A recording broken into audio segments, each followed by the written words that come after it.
The aesthetics and metaphors in the Mario Bros. Franchise have enticed the young and malleable mind for decades, the main theme of which involves two brothers using stargates or wormholes to track down an ancient race of fire-breathing reptilians.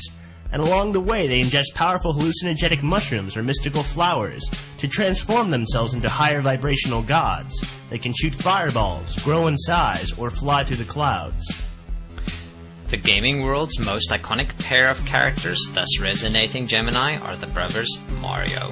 When not eating magic mushrooms that enhance the Italian plumbing pair's abilities, they are frequently shown traversing stargates, the pop culture's symbolic doorway of cosmic consciousness.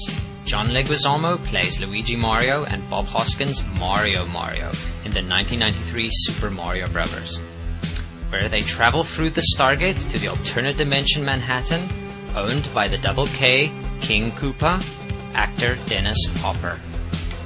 On the 8th day of the 8th month of the 8th year of the 21st century, the number 8 appears in one of the fields of Wiltshire. The number 8 is a very meaningful number to the Chinese, who also held the inauguration of the Olympics on this sacred date. The sheer scale of this formation is a marvel to behold. Many people were walking amongst the circles in awe and wonder. The particle accelerator at CERN, which may reveal the actual makings of existence, heavily resonates with octagonal geometry, as well as the Freedom Tower, Mount Everest or K2, the Giza Pyramids, and of course the World Trade Center complex before it was destroyed. These gates, or stargates, even contain the number 8 within their pronunciation, thus adding to the significance. Michael Jai White is our Luciferian lieutenant in the film Spawn. Thanks to YouTuber CarlTong23, I've discovered that Mr. White also stars in The Dark Knight, where the Joker, Heath Ledger, aka the Clown, kills Michael Jai White's character Gamble, whereas in the movie Spawn, Michael Jai White kills our Luigi, John Leguizamo, the Clown. It seems the synchronicity of the Clown returning the favor has some very interesting correlations. Eddie Murphy's career contains a plethora of synchronicities. We begin with this small clip from The Adventures of Pluto Nash, where he aligns with the Magic 8-Ball wearing a B. Mario hexagon suit. Towards the end of the film, Spawn decapitates the Jester in his demonic form, known only as the Violator. We return to the theme of decapitated serpent heads corresponding with Galactic Center, and in this example it's even more profound, as Spawn is severing the head of Luigi, our green-outfitted traveler of the Stargate and ingester of psychedelic compounds.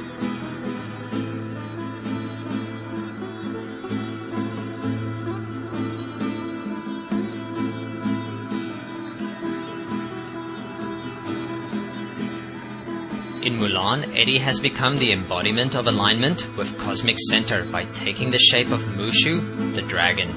As dragon, he resonates the cube of space, highlighted by the hexagon. Mushu picks up the decapitated head of the stone dragon, resonating both the cube of space and the divine cuboid stones, with added disembodied head as galactic center flavor. As a black star in The Golden Child, Eddie Murphy resonates the octagram heart, the pool of the black star, of Winnipeg's Golden Boy-topped legislature, a symbolic Solomon's Temple and galactic center. During the opening celebration of the Beijing Olympics, the Chinese put on a dazzling spectacle where they symbolically played out their goal for a moon landing in the year 2028. They did this by dancing on a gigantic sphere at the center of a massive eye-shaped complex. The East has always been strongly pulled towards the concept of polarity, honor, and destiny. They also commonly use dragons and feathered serpents in their parades to honor the creator gods, and to propel and remind humanity of whence they came from and where they are headed. Speaking of heads, Eddie Murphy's is smack in the galactic center of his ghost-driven chariot in the Disney film The Haunted Mansion. For anyone familiar with the actual spectral-themed attraction at Walt Disney World, they'll recognize the all-seeing eye head in the crystal ball motif, as well as the severed stone head quartet and the Alice in Wonderland mirror themes throughout. The stone doppelganger heads mimic in cymatic harmony anything that the galactic center resonating Murphy has to say to them, thus fueling his frustration. There are, of course, some very interesting architectural geometries at the Magic Kingdom and Epcot Center, such as the great tetrahedral sphere known as Spaceship Earth, a gigantic lake or galactic mouth, and perhaps the only building in the world created to mimic a capless pyramid from a bird's-eye perspective. One of the most obvious examples of decapitation being correlated to Galactic Center and the Serpent is in Conan the Barbarian, as Sun God Schwarzenegger decapitates Darth Vader, or James Earl Jones, between the twin pillars of the Temple of Set. Will Smith again makes his way into the synchronistic fray in the film Wild Wild West, where he and his co-star Kevin Kline, another 2K resonator, are fitted with magnetic collars, as flying razor blades are sent to decapitate them in fields of crop circle wheat.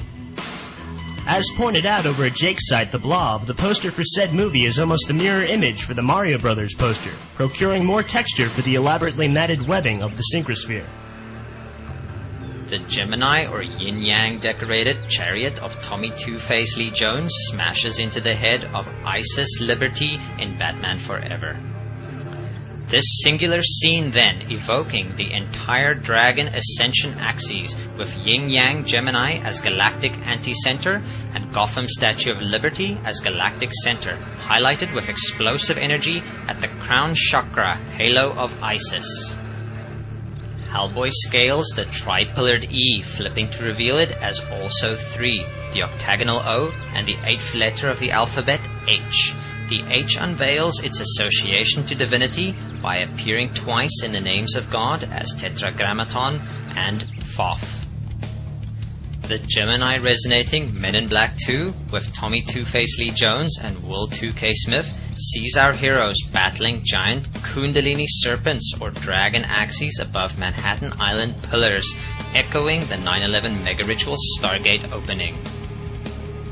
A most vivid reenactment of the first part of the Ascension axis formed by 9/11 and 2012. 9/11 being in Gemini, the twins or galactic anti-center, and 2012 being in Sagittarius or galactic center. Randy Quaid is perhaps most famous for his role alongside Will Smith in the film Independence Day. In his moment of truth, he flies his fighter plane directly into the center of the octagonal alien starship's quantum flux laser weapon, thus reversing its polarity and sending the huge disk ablaze as it rockets onto the ground. As we return to the adventures of Pluto Nash, we see Eddie Murphy counting money that has Hillary Clinton's staunch mug on all the bills. A tad strange considering she hadn't announced any plans for running for the presidency when the film came out. An interesting possible timeline considering the presidency is dictated by a sacred bloodline and not by the power of your vote. Murphy, in an attempt to save his life, is forced to travel to a remote octagonal domed base on the dark side of the moon, with his love interest and Princess of the Stars in Men in Black 2, Rosario Dawson. He's also accompanied by his cybernetic bodyguard, Randy Quaid. The door to the compound clearly reads Mascon, one letter shy of Mason, as in Freemason, and the number 8 as in Gate can be seen printed on just about every facet of the outside wall. Murphy just recently played an alien in the film Meet Dave, where he smashes head first next to the Eternal Flame, the Statue of Liberty. In 1983's Trading Places, Eddie Murphy, the Black Star or Dragon Axis, and Dan Aykroyd exit a classic taxi chariot of the gods at the plaza of the Twin Pillars or Gemini Galactic Anti-Center. They enter the World Trade Center pyramids only to interact with the Great Circle Dot Stargate of Time, or Clockface, its arms highlighting 9/11. Dan Aykroyd and Sigourney Weaver, as seen in Ghostbusters, also strongly resonate with the Tower Gate or Portal of Cosmic Consciousness, the Twin Pyramids, and the ancient alien astronauts, with his role in Coneheads and her role in the classic Giger-inspired Aliens. Aykroyd is also an avid UFO researcher and is notorious for speaking openly about his opinion that we are not alone in the universe. As lightning strikes the tower and the twin dog guardians jump through the interdimensional portal, a pyramid is clearly seen before Gozer manifests into her female form. The Ghostbusters, of which Aykroyd specifically wrote in a part for Eddie Murphy and was declined, cross the streams of their particle weapons to close the gate once and for all. In a similar turn of events, the evil reptilian Emperor Bowser has his gateway to the center of the galaxy closed by the twin-resonating Mario Brothers, and the universe is destroyed and reborn again, even more glorious and full of light than it ever had been before.